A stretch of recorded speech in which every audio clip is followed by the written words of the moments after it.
And we're live. Yes. With another episode of Fake Browns Podcast. We're back. I have to say, I think you have a unique opening every time. I try to change it up. Yeah. There's the what's up. There's a yelling yes. But I truly don't know what's coming next. All right. I'll make it weirder and weirder every episode. Okay. You're going to have to stick to that bit for the eternity of this podcast. Yeah. It's going to become so extravagant that most of the podcast is just your opening. I should say hello in whatever language the United Arab Emirates speaks. We slowly become like a Saudi-backed podcast. I mean, there was that. I saw that Tim Dillon's getting a lot of shit for him taking, because he's going to go do a show in Saudi Arabia. A lot of people, similar to like the golf stuff that was going on for a while, we were like, oh, they're taking money from Saudis. Now all these comedians are. Tim Dillon said he's getting paid $397,000 for one show in Saudi Arabia. Wait, he moved his show? No. Sorry, I missed all this. He's going to do one comedy show for almost $500,000 in Saudi Arabia. That's awesome. Yeah, it's like, dude, anyone would fucking do that. Yeah, take the money. Yeah. Anyway. No one blames you. I hear you got some fucking updates. Yes, okay. Last episode we posted, we talked about the red smoke in New York. Yes, during the wildfire. Supposed wildfire. It's very enjoyable to watch you kind of freak out about that. You're like, what is this? Yeah, I mean, it was concerning. And I had never thought about it, but you bring up a good point. What the fuck? Why was the smoke red? Because the fire wasn't even close. Yeah. What you got on it? Okay, apparently the smoke from the wildfire scatters different wavelengths of light differently, which I don't totally know what that means. Okay. But that's what leads to the red haze. It's like a filter, basically. Okay. Of the sun. So is it suggesting that like the sun's rays are getting filtered in a weird way, basically, because of the smoke, and it's making that red? Okay. Which I buy that, but I also don't get why we didn't see it. Yeah, because we have sun here. Yeah. I don't know. It wasn't red, but it was kind of orangey, like yellowish maybe at times here. It was very orange. Yeah. I remember there being color, but it wasn't like the images I saw from fucking New York or whatever the hell, where that was like straight up red. Yeah. So maybe it is just that. We just got less sun or more sun or the angle of that shit.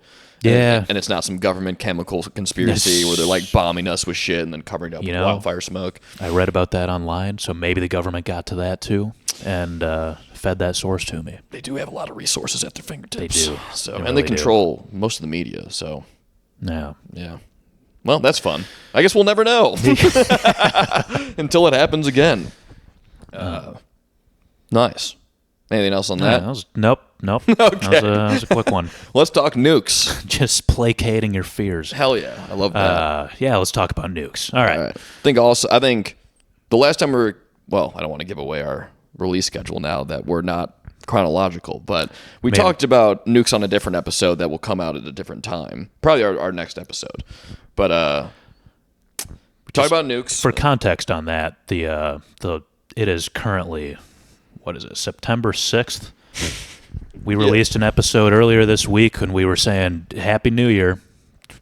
How were the holidays? We did say happy. Yeah. Oh my God. So we're all over the place. Yeah, we got a lot in the hopper that we got to release, but we're getting better at it. So hang tight, folks. We got more coming. Anyway, last time I recorded, we were talking about nukes, and we almost fought over this. Yeah, I mean, hold on. You opened up with a nuke could take out the entire South, and I said I don't think that's true. And it was a bit of an exaggeration. But then also, to your credit, I was like, I don't know. There's been 80.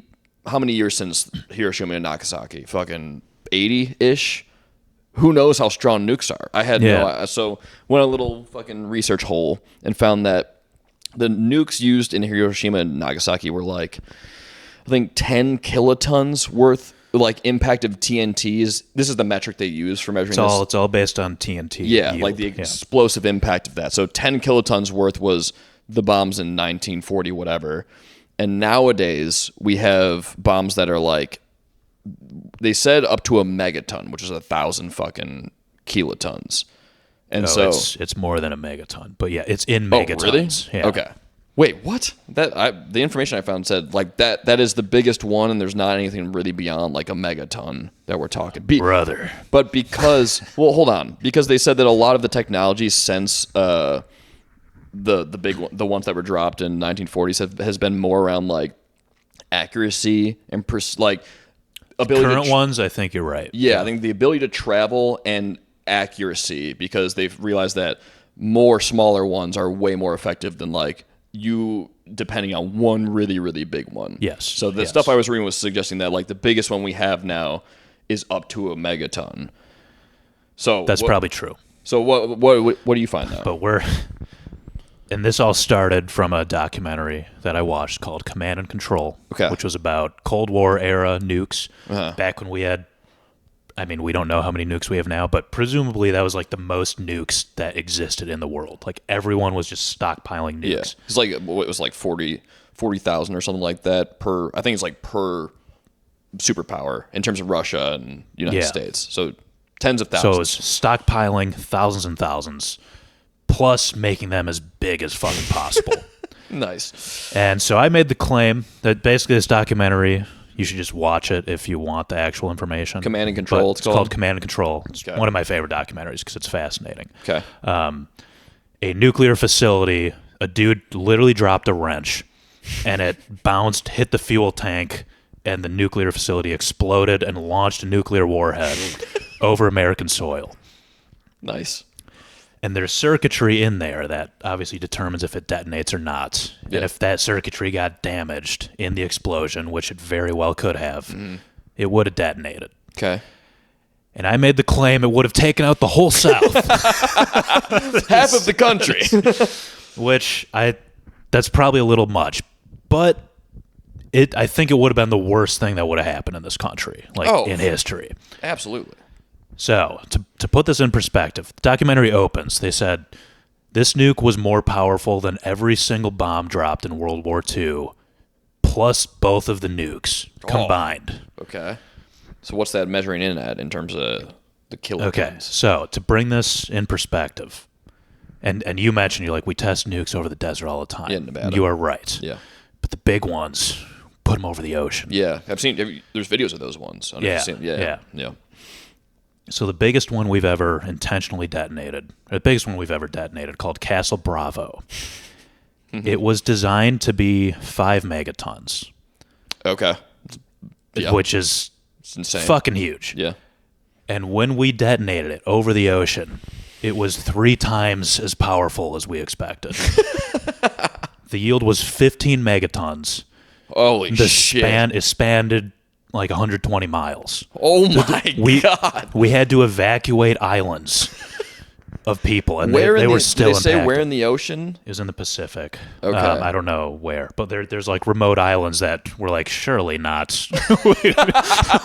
Trust us, we've done the math. There's no chance. And yeah, it was 3 times as powerful. So that was spec'd to be 5 megatons. Yeah. This one that got launched over the U.S. was 9 megatons by design. Holy shit. At the time.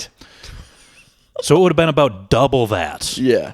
So what, over U.S. soil. 40 miles of essentially entirely destroyed. And like that range, that's not the explosion, but like the nuclear fallout with like wind blowing and things like that. Yeah. It would have been like a fuck ton of area that would have been either vaporized or like heavy radiation poisoning. Yeah. That's insane. Because when I went and did my research using I guess ChatGPT 5 now has the deep thinking stuff in it, so it goes and like digs deep in whatever articles it can find. But it seemed to suggest that the 10 kiloton ones that we launched in Hiroshima and Nagasaki were like, they had maybe a mile of destruction of blast that just eliminated anything, and then a 3 to 5 mile kind of fallout around it. Yeah. And so they scaled up and said the ones that we have today, so not relative to the powerful ones up to a megaton, that where it seems like no one's really leaning towards the megaton stuff now. It's just like I said, smaller ones that have precision. Yeah. That like the ones today would be like 3 to 5 miles of pure destruction, and then closer to 10 miles of fallout around. But again, that's for one, and now we have more smaller ones. Sure. All the time. So that's, yeah, dude. I mean, 240 miles of fallout that's a lot, dude. That's like you could cover Milwaukee, Chicago, Oh, you're This the is fucking so the documentary shows You take out New York. if it was detonated in Washington D.C. Oh man, it would basically wipe out the whole East Coast. Yeah. Yeah. We almost just fucked up and launched one of those. Yeah. Now, granted, it would have been in the South, less populated cities than like the East Coast, but Still fucking not good. would have been crazy. Yeah. That's yeah, it's nuts. I mean, when we talked about, well, it'll be on that episode, but the whole like, I think we've opened up Pandora's box and we can't get away from it now. Yeah. I think, yeah, I heard, so in that Scott Horton, Lex Friedman episode, he talks about this, but he talks about kind of against my theory of where I'm like, we need nukes forever, we have to keep them. And he's saying that post-Cold War, we started this like decommissioning nuclear warhead things, and we've slowly over time gotten them lower and lower and lower. And he's like, we just have to keep going. Just as long as we're making progress to lower and lower and lower, so that countries are consistently having lower, and then eventually we're down to 10, and then we get them down to 5, and it's like, just keep working at that. And eventually, It can't be 0 though, right? that's the thing. I don't know. It's just like just to your point, I don't know if it can be 0. I think it could be way less. Yeah. So I don't know, because I think once you don't have those, you need an actual on the boots military force. So, but I think we can probably get to a number that's so substantially less that maybe one day nukes do go away. But I think as humanity sits now, it's not possible. I think they need to. They're a necessary evil that has to exist. But the way that documentary ends with they're just interviewing nuclear engineers, and they're like, yeah, this incident was crazy. There's been hundreds of other ones. Not quite that bad, but other like holy shit moments. And the guy's basically like, nothing has happened because we have great safety in place. Yeah. But we've also been super lucky. He's like, if we keep doing this, something's going to go wrong. Fuck. And that's where it ends. And it's like, oh, shit. That's terrifying, dude. So I think reducing the amount of nukes reduces the chances of that happening. Yeah. I mean, we shouldn't be living in a world of thousands of nukes across the entire, like, for one country to have anywhere near 100 nukes, I think is just insane. It is crazy. Because it is the power to destroy. How are you going to use all those? Yeah, I mean, the idea is just, if someone starts doing it, then we just launch all of them. It's so crazy to think that, like, that's just the thing. Like, a government, if suddenly Russia launched it's the nuke, automatic response. Yeah, it's just, like, we just launched tons of nukes, and then everyone's fucking dead.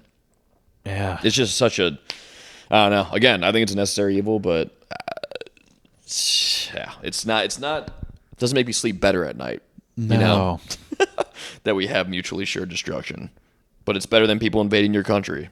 So yeah, I don't know what else no one's gonna fuck with us. Yeah, but whatever. All right. Is there anything else on that before I move on? I don't think so. Okay. Bullied by kids while he's playing pickleball. So, dude, getting bullied by kids is the worst. I haven't been in a situation like this since probably, I don't know, every once in a while you come across some kids that are just being pieces of shit, but like, it has to have been at least a decade since like I've been somewhere where a kid just starts like picking on you. Yeah. And so me and my buddy, we're in this pickleball league, and we usually show up an hour early to like warm up and just play, because we just chill, play, talk. And we're just like, we're the only people on this court, or on all the courts. And these kids come into, they're maybe like between 8 to 12, and there's 3 of them. And I think they're all siblings. There's an older boy, a girl probably his age, and then a younger boy. And they're all on bicycles. And they literally come into the fucking tennis court and just start circling the court we're playing on. And at first it starts off That's terrifying. Too weird. I mean, it was just so like, okay, like, what are we going to do? They're just fucking kids. And so they're circling around us, and one of the kids stops his bike, and he's like, can I play? I was like, no, dude. I mean, we have 2 paddles, and we get to do this once a week, so no. And he's like, oh, I'm really good. And then, like, the kids that he's with start being like, yeah, he's really good, you should let him play. I'm like, that's not the point. I just want to play the game. I don't care if you're good or not. And then he's like, oh, well, okay. And then the girl's like, you guys fucking suck. Oh, the girl Sorry, jumped don't in? say fucking. She says you suck. She literally was like, you guys suck. And she's just going around. That's my first question. Did the girl bully you? Oh, yeah. She was the one leading the bullying. Damn. She was just going in circles going, you suck. You're the worst. You say, it's like, you can't do anything in this situation. Wait, so they were just circling, yelling insults? Yes, around a pickleball court. Wow. Oh, and I'm like, did it affect your play? no, we're just fucking. Did you get nervous? I mean, yes, but this isn't during the league. This is just me and my buddy playing, warming up, not doing anything. But you know, eventually I just start leaning into her saying we suck. I'm like, yeah, we definitely do.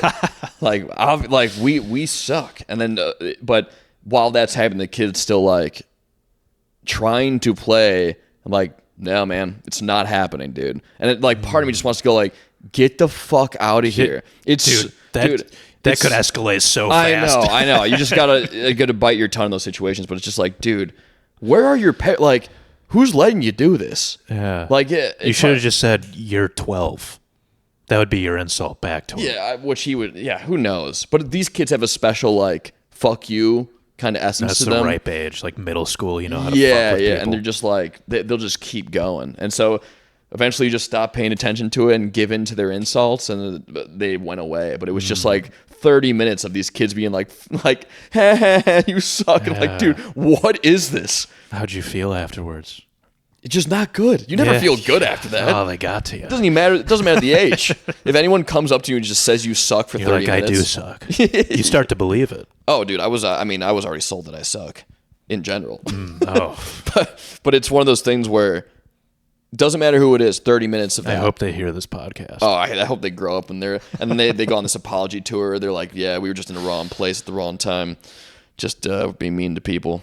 And it all comes from a place that they just want to be included, so I get it. Like, those kids truly, if I was to be like, yeah, come play with us, none of that would have happened. But, like... You think so? I feel like they kind of wanted to just fuck with you. No. I think that kid, the older kid, genuinely wanted to play, and the rejection resulted in them being mean. That's literally... It would have gone so differently if I would have been like, yeah, come play. Okay. But again, I don't want to fucking play with these kids. So I'm not gonna like... It's crazy as a kid to just ask random adults to play pickleball with them. Yeah. I feel like I wouldn't do that as a kid. No, I wouldn't either, but I've definitely come across a situation where that just happens. Where either I'm playing... it's happened a lot in tennis, where like when I was growing up, if I'm, I don't know, a teenager, kids just show up that are like... Because every tennis court's in a park, so there's kids that just end up around you that'll be like, can I play? And most of the time they're nice. They're just like, if I say no, they go away. But every once in a while, you get one fucker that's like, no, I'm going to make this a problem now that you won't let me play with the stuff that you brought because I want to play right now. I'm like, no, buddy, go fuck yourself. You're not getting any of this. So it's just hasn't happened in a long time, but it's equally as frustrating. It has not changed in level of... Yeah, that'd be infuriating. Yeah, because unlike a person who's an adult, you can't be like, go fuck yourself. Get the fuck off the court. I have to be like, no, sorry, can't do this. So, fun stuff. I love that you're talking about it. Getting it all out there. Yeah. Not holding it in. Yeah, it's unique. It always makes me go like, who are you? Who's fucking raising you? I don't know if that's happened to me as an adult, but I feel like that would happen like when I was still kind of a kid, like a young, maybe like 12, 13, and then there's like an even younger kid that's just fucking with you. Yeah. That's totally. super annoying. Yeah. And then there's the other end of it where I was a younger kid and older kids show up, and that's even worse. Where older mean kids, oh yeah, dude. And then they're just like... You were never the bully? No. I was, if anything, a more like reserved kid, if you could believe that growing up. Yeah, I was just like, it's like, I just want everything to be cool. Let's just fucking play, dude. I don't want to. But there's been multiple times where like one memory sticks out where at my friend's house and we go to the park across the street from him and these older kids show up and just start throwing rocks at us at the park. And then it just turns into a rock war and we're getting hit with rocks. That's like the most classic form of bullying. Yeah, dude. And it's terrible because you're literally throwing rocks, like not pebbles, like just throwing rocks at each other. One of my friends got hit in the face and it caught him. It was just like, we got to get out of here. It was like war at that point in life. It's like getting stoned. Literally, yeah. So thank God thank God we're adults. All the shit that comes. I thought you were going to say, thank God we don't stone people anymore. Yeah, I mean that too has to be one of the worst. Glad we got rid of that. That's got to be up there with worst ways to go, like hands down. Just getting bludgeoned to death slowly. I feel like that would take so long. Yeah, unless you get like hit in the head and knocked out though. But you need a big rock to do that, I feel like. Yeah, and an accurate shot. But in those stoning situations, you typically have like a town throwing rocks at you. So it's a numbers game where you're probably gonna hit What the a head. fucking crazy concept. Towns would just take people out that way? Yeah, that was a execution style. They'd be like, all right, everybody, here's the I rocks. guess it's like everyone gets to be part of it. Yeah. If someone's that hated. It's the most inclusive execution. Yeah, you can make the argument for, as opposed to hanging where there's like one guy doing it, or like a chopping off of the head, same thing. But yeah, that's they still do it in some parts. I believe in the Middle East, stoned to death. Like I fully believe it. Like, dude, there's stories of like women, I've like in like Afghanistan or one of these countries getting raped, and then they get stoned to death because they like betrayed their husband by getting raped. Yeah, talk about hell on earth. Tough life. Yeah, That's a tough one. yeah. You get raped, and they're like, now we're fucking killing you in the worst way possible. Yeah. Nukes seem pretty nice. Nukes. I'll take nukes. I would go by nuke. Yeah, you have to imagine there's a special place in heaven for the people who get like killed in that way. Like if there's a place hope after so. this, they're like the force outside's like, we're God's so like, sorry. Yo, Yeah, I'm sorry. I really didn't intend for that. That was really fucked up what they did. That was fucked up, wasn't it? Wow.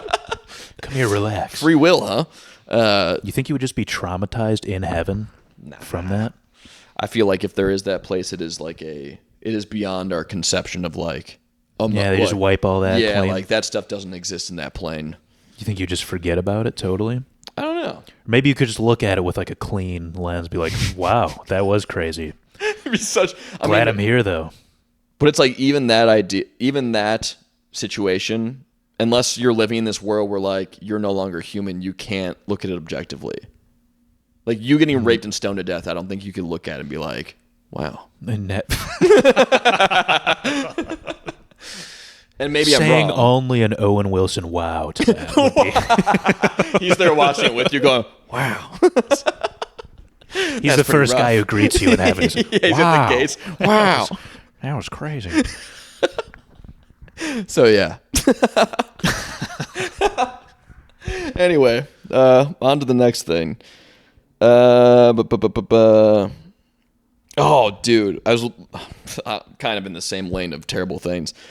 I was reading about torture tactics during like the medieval times, and I think maybe it was the terrorist Is stuff. this like your horror love? I guess going so. for that? Yeah, I think it was.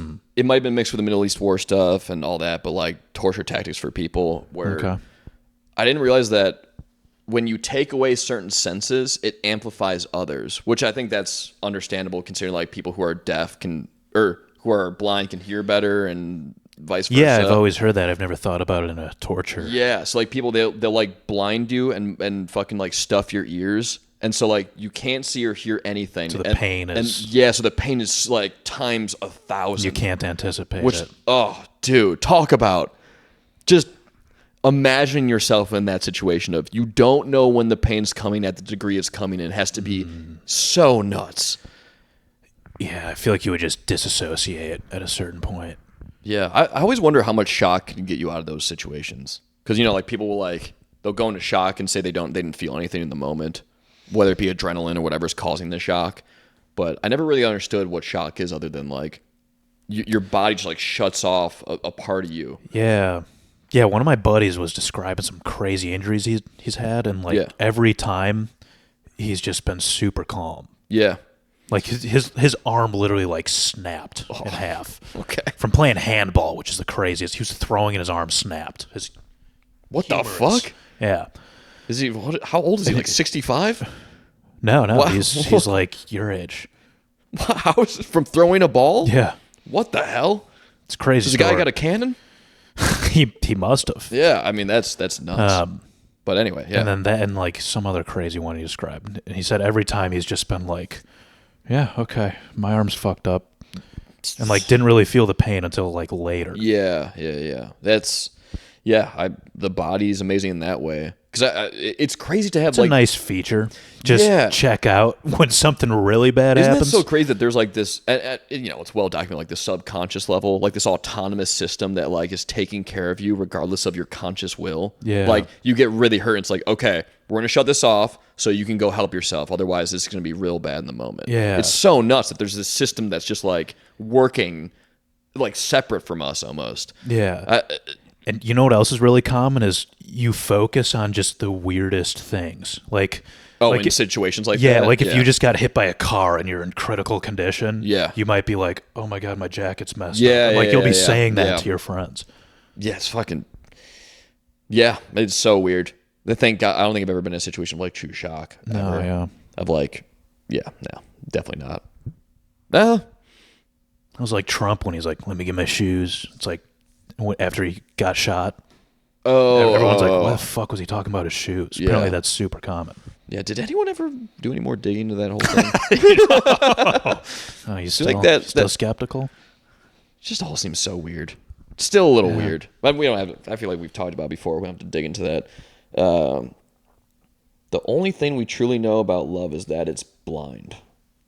The show, Love is Blind? Yeah, it's the only thing we know. Because that works out so well. Yeah. I think the point is that, like, I don't know if that actually makes sense. Saying like... This is just from you?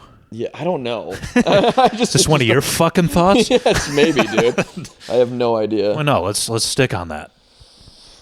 I'm trying to think of what that would mean if the only thing we know about love is that it's blind. 'Cause I guess, like, I think the only thing we know. I think the point of what I wrote that down for is that, like, we can't conceptualize love in a scientific term. Like, the only attribute of love is that, like, it happens and it's complex, but we know that it can happen to a variety of things.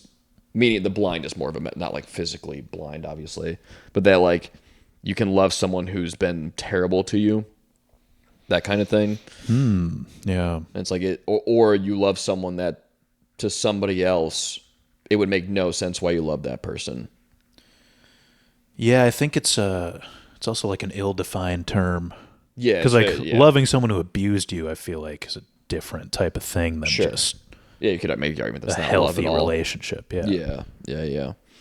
But I guess that's part of it. It's just so it's filled with ambiguity to the point of, like, what is the definition of love? Is there real love? Is it all just? That's a deep topic that I don't think I have any answer to. It's more of a big question. I don't know if anyone has the answer. Yeah, I mean, there's something. What is love? By Hathaway. I guess people get old and ugly, so that kind of supports the blind theory. If you stay in love with someone from a physical standpoint. Yeah. But I think we've talked about before. I think there might be something as we get older people start looking hot. Oh yeah, I forgot about that. Fuck. But hey, we'll know when we're like 65, unless they come out with some like reverse aging thing, which is also possible, where we're just hot forever.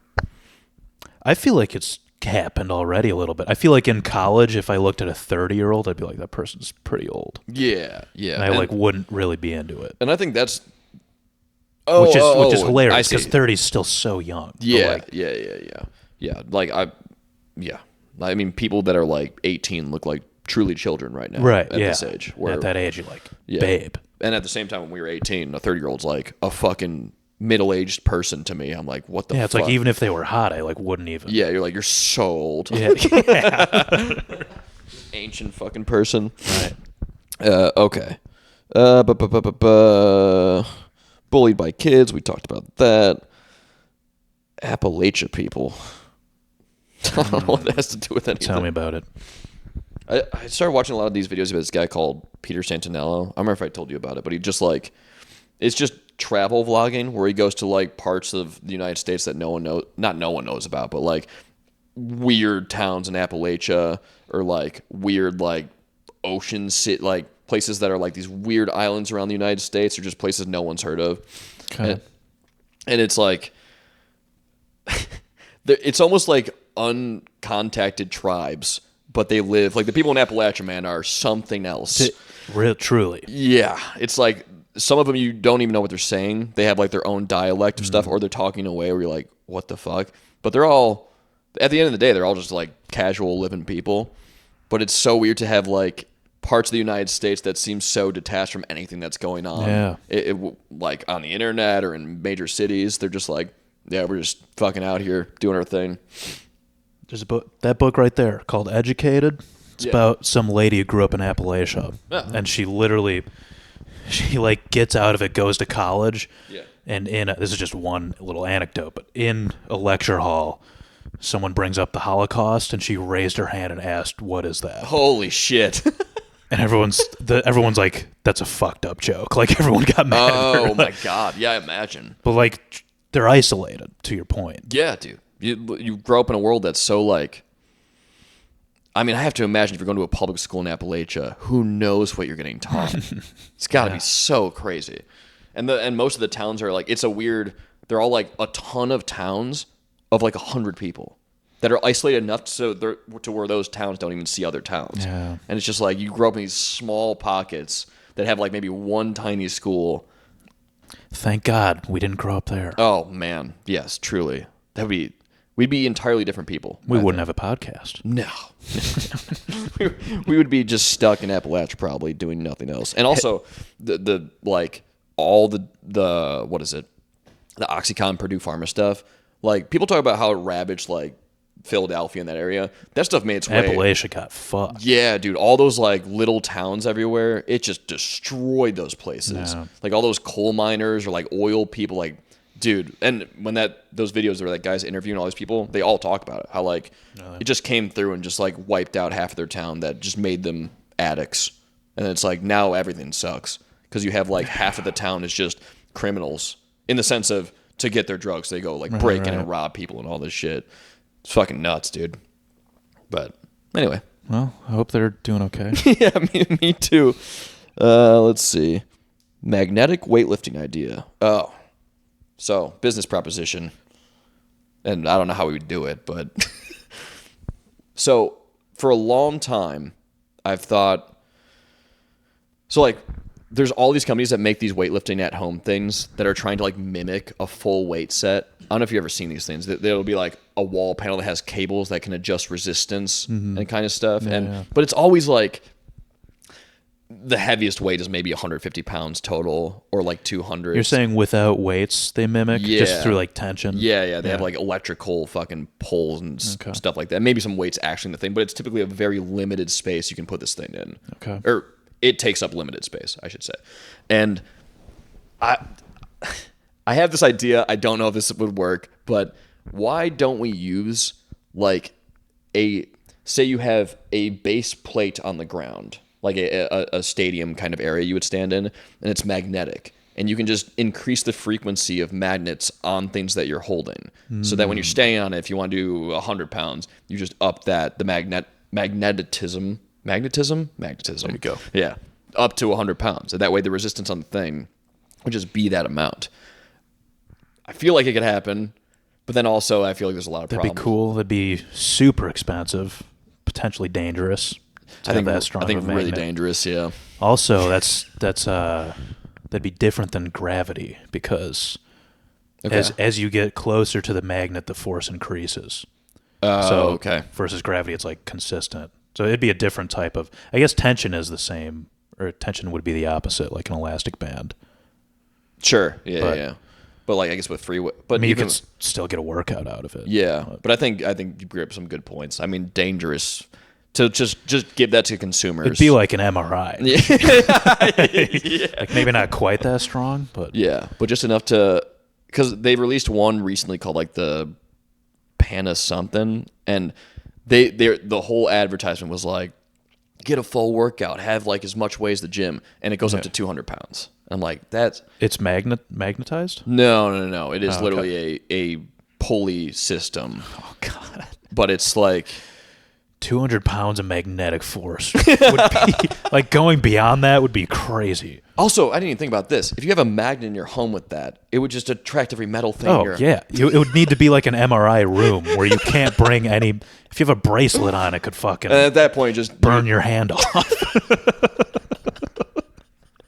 This is why we talk about these things. Because I think about this, I'm like, magnets. It sounds great. And then the second you try to apply that to a home... I don't even know if it would save space. Yeah, at the end of the day, you would probably just get a home gym. The floor would be huge. Just get a squat rack. Fuck. Well, there goes that idea. I thought it was going to be on that. I don't want to poo-poo on it. It could be, you know. I'd rather have honesty than you going, that's a great idea. Those are just all my initial thoughts, but who knows?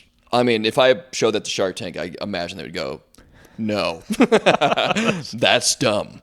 You would hurt people. I would love to see you demo that product in front of Shark Tank. I just hurt myself. Just deadlifting 400 pounds of magnetism.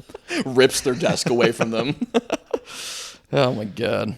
All right. Oh man, dude. So this happens almost daily because I go on walks around the city, and there's this Brazilian jiu-jitsu place that opened up near me, and I walk by it almost. Fuck yeah. Yeah, and it's on the water, on the Get river. involved, dude. I've been thinking about it, but the funny thing that happens is every time I'm walking by it, there's like people in there like rolling around, like doing jiu-jitsu, and every once in a while I'll lock eyes with some guys just getting choked the fuck out. And I'm just walking by, and there's a guy like, oh, just dying, and we just look into each other's soul while this guy's like almost passing out. Do you just stop walking and watch him for a little bit? I should, dude. Just be like, just with your coffee right outside the window as he's getting choked. Dude, it's so fun. Just seeing people so like exhausted, stressed out, freaking out, and just being like, just looking at them. It's crazy something that intense is just in a box next to the street that you can look in. Literally just full like standing plate windows, so you can just watch the whole thing go down. God, it's so good. Yeah, part of me wants to try it out, but yeah. That seems right down your alley. Yeah, dude, but every time I hear about some guy, and it's probably more fear than anything, of people doing BJJ, they're like, fucking get issues all the time. Because especially when you're starting in like the amateur realm, it's like people don't know how to like do things correctly, and they can tweak your neck, pull your knees, and you just get like riddled with injuries. Yeah. Because it's high. That feels not worth it. Yeah, dude, I don't want to fucking tear my meniscus of some fucking dude who's trying BJJs like pulling the wrong way. Because I didn't know you could do that from bad technique. Oh yeah, dude. You can. Okay. I mean, the most common thing I hear is knees and neck stuff, where people just they pull in the wrong way and you fucking rip a disc or fucking tear a meniscus. Fucking up your neck. Yeah, can be like a lifelong. You can get paralyzed, dude. Well, that too, but even just like neck pain, like start messing with your discs, that might just never go away. Yeah. So like that's where I'm like, I don't know if I want to invest. Even I could make an argument just more. Just don't get into fights and you're good. Yeah, just get a gun. Yeah. Dude, honestly, two major decisions that I keep getting close to. I know that are inevitable, but I keep getting really close to and then backing out the last second. Getting a dog and buying a gun have been the two things where I'm like, I'm so close to buying a gun. You got to move out of the city, my friend. That is just country lifestyle right But I have there. the balance where I'm like, I'm almost going to get a dog, and then I back out. So if I get both at the same time... Dog would be sweet. Yeah, dude. Everything I've heard from people like us, just like living alone, they get a dog, they're like, I never could have imagined the connection that I would have with this animal. Yeah. And the reason every time I go home and visit my parents, they have two dogs that have become like family because they've had them for like 3 years. And the last time I went home, I had to take one to the ER vet because I was literally dog sitting. But that's a whole other story, but it's like, they are the best. Yeah. Dogs are the fucking best. And just to have one living with me would be the best. Yeah. And I've gotten to the point where I go, I pick one out of the shelter, and I'm just like, no, I can't do it. You've gone to the shelter? I've gone to the shelter of the Wisconsin Humane Okay. Society and like looked around, found one. I'm like, I think this is it. One chose you? Just sits right in front of and you? it was a little Chihuahua thing. I was like, this dog, fuck. What kind would you get? I don't see you with a Chihuahua. Me neither. But dude, there's something that happens. But there's love. You go there and one dog's just like, this is it. You see a dog and you know that's the dog. Everyone says that. Yeah. Dogs and cats. They just kind of come up. There's some energy in the universe that makes that happen where like you just go there and it's fucking beautiful. It's like Avatar when they link with the flying things. That always seems way too sexual for me. The hair connection? Yeah. They're just like they do it with each other and it's like souls binding. Well, okay, hear me out. In that movie, they do it with each other, which seems like a sexual thing. And right. Oh, and then they do the same thing with animals. Yes. Yeah. And I'm like, are they fucking all these animals? Is that implied? That's a good point. Because they make it real sexy when they're doing it to each other, and then suddenly it's but I think it's implied they like also fuck with their hair locked in. Do they have penises and vaginas? I don't think we know. Yeah, they never. They cover them, so presumably. They must. Okay, that makes me feel a little better about it. Because I remember seeing it. I remember seeing it the first time. Like, they went straight from like just in the theater looking around. Like, are we supporting bestiality now in alien culture? But yeah, no. But that's a good point. I never thought about that. Yeah. To backtrack to what you're saying, that was the beautiful thing about the dogs. Like, yes, there is a connection. It is a weird connection similar to things with like connections with humans, where you just kind of connect and you see someone, and you're like, oh, dude, this is awesome. Yeah. But with the dog, you're like, oh, you're the best, and there's something you can just see, and so that's gonna happen. That'd be soon. sweet if you got a dog. Yeah, I think it's coming in the next year. Hell yeah, that and a gun. Dude, fucking crazy story. All right, we're at 40. So I hop on playing games with some buddies last night. My one friend hops on, Corey, who fucking names.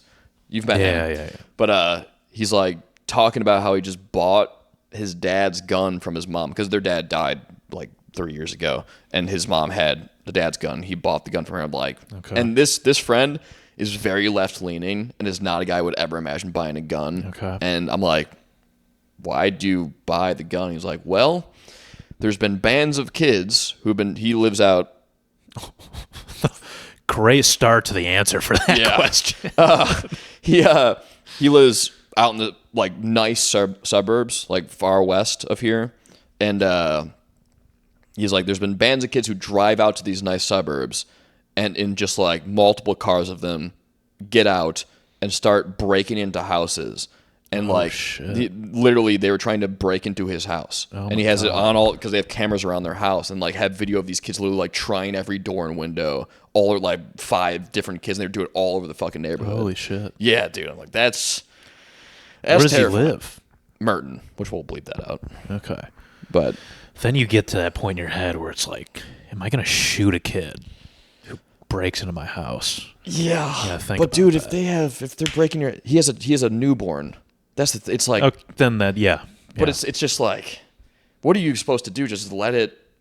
Unfortunately, I'd rather err on the side defending myself than letting them just there's 5 now kids who are already breaking my house and just be like, well, let's see what they do next. Right. Yeah. Sucks. They do make guns that are like not lethal. Do you ever get ads for those? I get ads for them all the time. No, it's probably because I've been looking at guns. Yeah. They're like, but from what I understand, it's like a heavy BB gun. Like it'll fuck you up, but it probably won't kill you. It's literally the ones I've seen have been what they use for a riot. They're bean bags, and they fire like they'll break your fucking ribs. They're heavy, but they're just loaded bean bag guns that'll just fuck you up. Which that's better. It feels like a good self-defense thing. Yeah, they'd be good. But if they have a gun though, right? Don't want to bring a bean bag to a gunfight. You're right. Go backup gun in the left holster. Yeah, dual wielding, one bean bag gun in the right. Just like, you want the bean bag or the real thing? Yeah, what you want, son? What you want a taste of? So after this conversation went to looking in what states have not only stand your ground law, but I didn't know about this other thing called castle. I thought that was everywhere. Stand your ground. No. I mean, especially not in places like California or New York, where like you can get in trouble for defending yourself if they break into your home. Damn. And there's even so in Wisconsin, there's this thing called castle province law, which is like stand your ground's like you can be out in public and someone's like gonna fuck you up and you can shoot them. Okay. And then castle province law is there's variations, but it's if you're in your home and you think that your life is threatened, you can defend yourself against this person. Oh, shit. But then within castle province law, there's this retreat thing. Wait, so those are like unrelated. Or stand your ground is more extreme, right? Yeah, that would also apply to on the spectrum of this law, and it's more extreme. So castle province is pulled back to like has to be your property. Yes. Okay. And so within that, though, most states have this thing where it's within castle province law, you have to retreat first. And if they follow you into another room, then you're allowed to do something. So if someone like breaks in your house, you have to retreat first. Yeah. So if someone breaks in your house and they're like looting you and you go retreat into like your bedroom, if they don't follow you, you can't go out there and shoot them. Okay. You just have to let them. But if they like try to fucking chase after you, then you can fucking blow them away. And that's most states have that kind of version. But like Wisconsin, how do you prove that? No idea. But in Wisconsin, it is truly if they're on your property and you feel like your life is threatened, you can just fucking blast them. Damn. Yeah. So it's crazy to have a friend who just like has this actively going on in his home. Like, yeah, man. Wake up in the middle of the night. There's just like 5 kids trying to break into your home, and they're like, he says, so they have video cameras all over the place, and there's like kids without. Do alarms go off if someone gets close like that? He's an alarm in the house, but not outside. But he said that their kids aren't even wearing ski masks or shiesties, and they're just going up to like cameras, like flicking them off and shit. So they're full on just fuck you mode. So who knows what the fuck they're gonna do? See, that actually, yeah. That makes me less scared almost, because it's like, oh, they're just kids fucking around. Like, doing bad things for sure. Yeah, but trying to break into homes is rough. It's tough. I'd beanbag them for sure. Yeah, dude. I mean, I think if I was in that situation, I would definitely not be like, I'm going to see what happens. Right. If I had a gun, I'd be like, I'm sorry, you either get out now or I'm going to shoot you. There'd be a warning. I feel like it'd be good to have like a speaker that you could speak out. Yeah, like a PA system. Hey guys, I have a gun loaded. If you come in here. Do you know what's even crazier? So I was looking into all this like legality of this bullshit. It's illegal to booby trap your house. So I was wondering about that too. Yeah, you can shoot someone if it comes to it, but you can't like set it up so if someone comes in, it just like takes them out. I was thinking about that with this balcony here, because it's kind of like street level. Yeah. I was like, what if I just electrify that whole railing? Someone tried to crawl up, just get zapped. Yeah, I think that should be allowed. Yeah. Like, it's your property. What about like barbed wire? I guess that's not a booby trap. No, Like I think booby trap is like it will incapacitate a person at unexpected. Yeah, like barbed wire. Like a landmine. Yeah, just like a landmine. You walk into your kitchen, you just have a landmine on the floor near the door. Yeah, it's so like, dude, if it's your property, I would say you can do whatever you want with it. So everything that happened in Home Alone, that was illegal on the kid's part. Yeah. He went to jail right at the end of that movie. Don't remember? I missed that. They arrested the kid. Like, didn't the actor go to jail? Macaulay Culkin? Yeah. I don't know.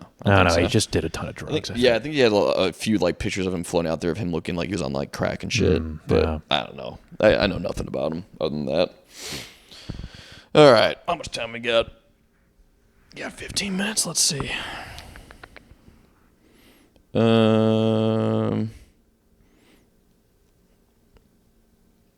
my God, there's so much government shit I don't want to talk about. Give me a fun one. I'm looking. I mean, Adolf Hitler having IMDb is pretty... Yeah, tell me about that. He has an IMDb because he was in a bunch of movies in Germany. It's crazy IMDb goes back that far. Yeah, I mean, there's movies... I also didn't know he was in movies. Is that after he became famous? That's a good question. I don't know. But I went on his page. It's definitely there, and there's definitely a bunch of movies. But you can literally just type in Adolf Hitler IMDb, and you can look at Adolf Hitler's... Does he have like a rating or anything? He's got to. I don't remember what it was. But that's on there. I mean, we can talk... Oh, these are some dark stuff.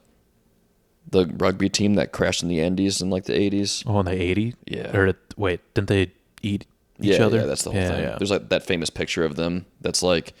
Oh, and there's just like a casual there's spine on the... Yeah. There's like spines and rib cages everywhere that are like half eaten, half rotted. It's one of the craziest pictures you'll ever see in your life. I think a movie just came out about that.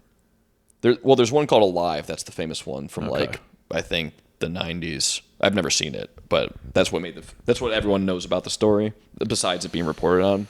It's an insane story, dude. They crash and are there for, I think, upwards of a month and some change. Where do they crash? In the mountains in the Andes in South America.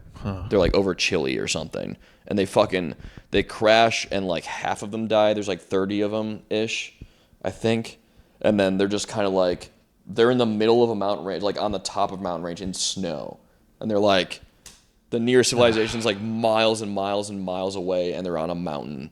And so they're just trying to bide their time, and they're slowly having to feed on all their... Were they waiting to be found? Was that the strategy? That was the hope. And a couple of times they would see planes in the sky and try to make reflective shit to get spotted. Yeah. Never worked. And then I think after like a month, and by this time they've eaten like all of their dead friends because they're just, because it's cold, so it's keeping the meat fresh, but they're like, literally, you're eating your dead friend. Like they're a rugby team, so they've known each other for a long time. It's a lot of good meat. Yeah. Yeah. A lot of good meat. And so they're eating thighs. Yeah, and they're eating each other, and the two guys, like the captain and another guy, are like, if we don't leave now and try to find a way out of this, we're all gonna die. and him and another guy go on like a week. Dang, the captain was still a captain in that situation. Dude, it is one of the most harrowing stories it is almost like a novel. It's so insane because they're a team.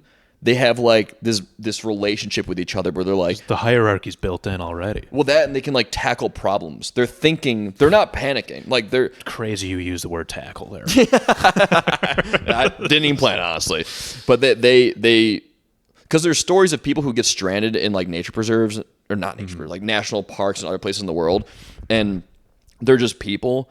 And they lose their fucking minds almost immediately. Yeah. And these guys are a month in and are still like, this is what we have to do. We have to do this. We have to do this. What's the next thing? And it gets to the point where the captain, the other kind of like co-lead guy, make a week-long journey into the mountains and find their way out onto a farm in the middle of like just 2 people left by the end? No. There's like 16 dudes still alive. And they're just like, this is the last thing we got. And they're also like, all you've been eating is just human meat.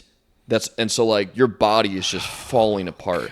There's one guy, because when you don't have any dietary fiber in your diet, you start to get really constipated. There's one guy who didn't poop for 36 days. Did he die? No. Wow. So, but they're just like putting... I thought it gets like life-threatening if you go like a week. It probably is, but he survived and he didn't shit for that long. Holy shit! But yeah, literally. Tackle. Holy shit! What else is coming? How many puns can we work into this harrowing story? So yeah, they make it out into some random Chilean farm, and then that picture that you see online of them is from when they showed up and like found them because the guys were like, I know exactly. And the guide, the entire time they're making this week-long journey out, mapped the entire route to where they are. Yeah. So again, highly go read the story if you have time. I'd say watch the movie's supposed to be really good and kind of gives a good perspective, but you read that and you're like, this isn't true. There's no way this is true. I feel like even just finding some farm, it's like can they even support all these people? Like just some isolated farm in the middle of nowhere? Yeah. I mean, I think it was because the farm is still connected to a town. Like they had ways of getting there, but even funnier too, when they first arrived to where they saw the first person who like saw them, they came upon a river that was like separating them from they can see this guy like 200 yards out and just like they're like, hey, and they're just screaming at this fucking guy, and the guy sees him and he's like, tomorrow I'll come get you. Has no idea the like direness of the situation. He's just like, because you see these people who probably don't even speak the language either, right? I don't know. I think maybe, but there's also like this, you see 2 guys across this river and they look like crackheads because they've been eating human meat and just living out in the wilderness for 30 some days. And this guy, the farmer's probably like, what the fuck?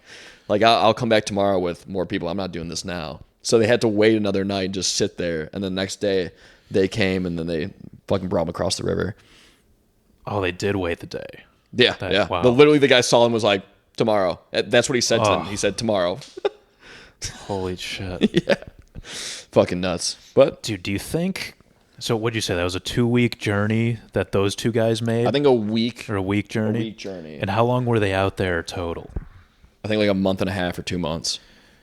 Do you think after they found that help, they were like, man, I wish we did this right away. We didn't have to eat all that human meat. Yeah, there was probably a decent amount of that. But I think so. The tricky part is that when they showed up, I believe it was October. And so when November, there was a whole thing. They left at a point where it was okay to leave because the winter, it starts to melt because when they land, they're in like 10 feet of snow. Okay. So they literally couldn't even trek. Yeah. It was like, it was impossible up until that moment, I think. And it was like, this is now, we have to try this right now. That makes sense. Yeah. So I don't think there was that because of that whole thing going on. But yeah, imagine they fell in the middle of essentially winter there, which was like, life doesn't exist where they were. It was just nothing but snow and mountaintop. And they're like, well, okay, I guess we're... It'd be rough if the farm was like just over the horizon and they were just eating those people the whole time. Yeah. I mean, that could happen too. Because you can't scale a fucking mountain. Right. Yeah. Fucking nuts. All right, let's find a good one to end on. Hearing that story, that would suck to get lost in a national park. Like, yeah. Yes, it would suck, but I would also feel like I shouldn't be freaking out here. Like those guys made it out. I think one of the important things too. So I should have said that better earlier. So post these events, the people who go through these things, the rugby team, the theory is because they were a rugby team and they knew each other, morale was so high that they seem not as affected as there's a famous group called like the Dahmer Party or something, that a similar amount of people got lost in a national park and then it got found. But they're like, is this called the Dahmer Party because of no, Jeffrey I think Dahmer? their last names were unfortunately Dahmer. Wow. But they got lost and they were found. But when they found them, they were like feral creatures.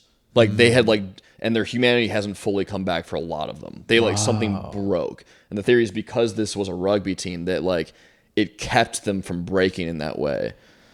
I could see that. Yeah. Or just like more people in general, like having a bigger community. I feel like you'd go crazy slower. I think the Dahmer Party had a decent amount of people though. Really? Yeah. Wow. It was just this whole thing of like, you go listen to interviews with the Dahmer Party people. It's like something got lost in there. And then the interviews with the rugby players, they're like mostly good spirits. They're just like, yeah, it's crazy it happened. We just, I don't know, ate our friends. Damn. Yeah. Fucking bananas. I mean, I listened to a 4-part podcast detailing the entire story in a comedy way for that last podcast. It said that last podcast on the left is one of the best things to ever exist. But they're like them describing like sawing off, because they also don't have like knives and stuff, so they had to like make makeshift sharp things where they're peeling layers of skin off your dead friends and literally eating it. Yeah. It's fucking dude, it's so crazy. Like you can't imagine that situation. No, can't. We could try it. Find some dead guy. Some dead guy somewhere we can eat. All right, last one. This is a good one, I think. Random thought. How confusing is it to animals that aren't domesticated when a human pets them? And this came from the idea of like domesticated animals have so much history of us petting them, but in nature, petting doesn't really like happen to things. Like no one's going to be like, oh, who's a good guy? Like no one's doing that. Yeah, I feel like wild animals do it to each other, kind of. Like a mother like tiger, grooming, like grabbing their kids. I guess, and, like a whole snuggle time. That's true. But I feel like that sometimes But like a person walking up to an animal, I feel like they would just see that as a threat. Yeah, that's true. But isn't it weird though that at some point, I guess like there's grooming for animals and shit like that. But it's weird to think that we just petted our way to like having some animals be okay with that. We just kept petting them. Petting them. Trust us. For thousands of years. This is awesome. And then they're like, wait a second, pets rule. Yeah, well, so are you saying that you think that's like ingrained in like evolutionarily in animals that frequently get domesticated, or just like purely domesticated animals? That petting's good? Yeah. I think that's ingrained in only domesticated animals. But I think like a wild dog would be more okay with being pet? No, not truly wild dog. But here's my theory on this: that you can pet any animal into domestication. Oh, okay. That it has to start somewhere, but if you pet something long enough, soon it'll love it. Yeah. Well, that's like the whole theory. Like, what was the first hug? And it's like I've never heard that. It's the first hug. You just walk in, the person's like, "What are you doing?" And they're like, "Just trust me." Yeah. Which makes me think, this is nice. Did that come out of like need first in like cold situations, and then the byproduct is us feeling good about it? It's like, oh, I'll keep you warm. Yeah, that's like a loving thing to do. Yeah, it's the whole evolutionary argument on all this stuff is like, are all the things we think of as love or feelings is all just some evolution of need? I feel like a mom and her newborn baby. I feel like there's an instinct to like hug. Yeah, but I think that also comes from like a mom. Keep it warm if it wasn't and safe. that way, children wouldn't survive. If women weren't not like keeping babies near them and wanting to take care of them. And then there's a level of like all the hormones that are released when you have skin contact with the child and all that. Yeah. So, but again, who knows? It could be one way or another. Yeah, you think you could walk up to a deer and just be like, "Come here, buddy"? No. I feel like you could have food. Food. It would walk up to you and maybe give it a little pet. I mean, there's enough videos out there to support the theory. Yeah. Where like curious deer. And you know what's even weirder? I feel like newborn anything, mostly animals, obviously. It's looking for something to trust. Well, like they have no idea. They only trust. Yeah. They don't know distrust yet. So like they're like, oh, what's that? And then you pet them, they're like, that's pretty good. And then so it's like that's pretty good. Yeah, it's like you just have enough newborn things and you just breed them that way, and you can create just generations of animals that are domesticated. It just takes a long time. Yeah, I mean, you can raise any type of animal in a domestic situation. I feel like it'll like petting. But I don't think it works though. So like for example, I mean, I've seen videos of a dude with a pet bear. Yeah, but dude, that thing will snap. That thing's gonna fucking for snap. sure. Yeah, but even like tigers, I mean, like Tiger King. Yeah, but those things they snap. They do snap. They always end up hurting somebody. Whereas opposed to like a cat or a dog, and cats and dogs can also do that. But there's way more of a chance that it won't attack. We've muted that instinct in them more. Yeah, we're like anything that's not like. I always think of raccoons because I have 2 friends now who have told me about stories of they grew up around people who owned raccoons, like found a raccoon and they raised a baby raccoon, but eventually it gets to a point where it might like the owner, but it is so mean to anything else. Yeah. And it's like because it's not domesticated, you can't have it. It'll just attack people all the fucking time. And I think that to your point, you just have to have like ways to mute the animal instinct over long periods of time until that's just like snuffed out.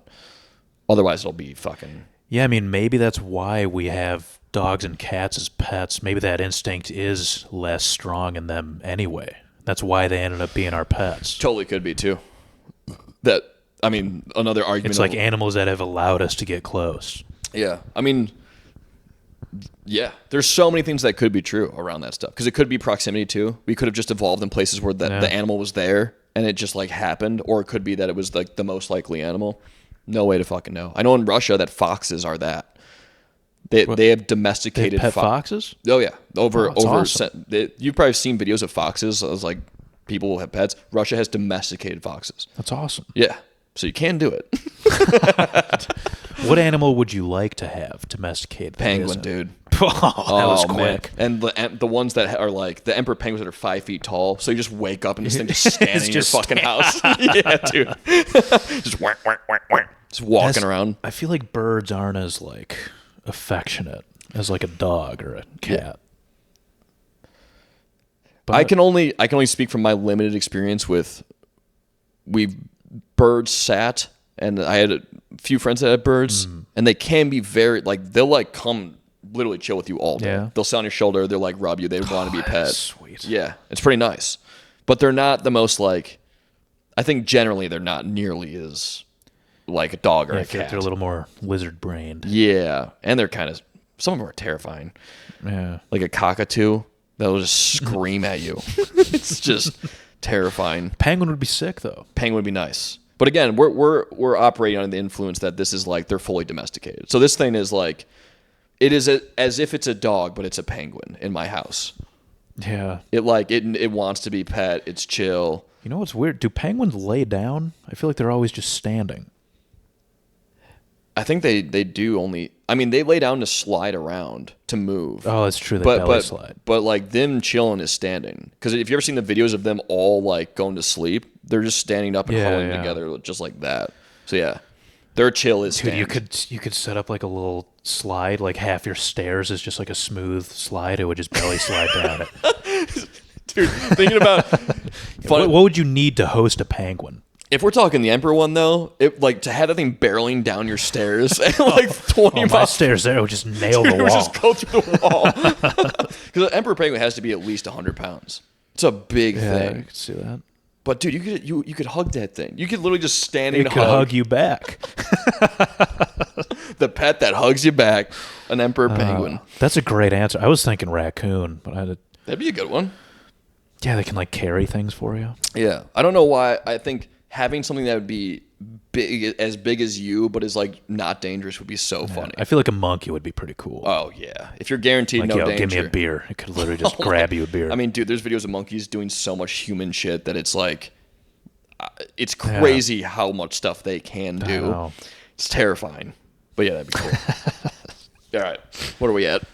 Oh, good place to end it. Wrap it up. All right, till next time. Till next time. All right, bye, folks.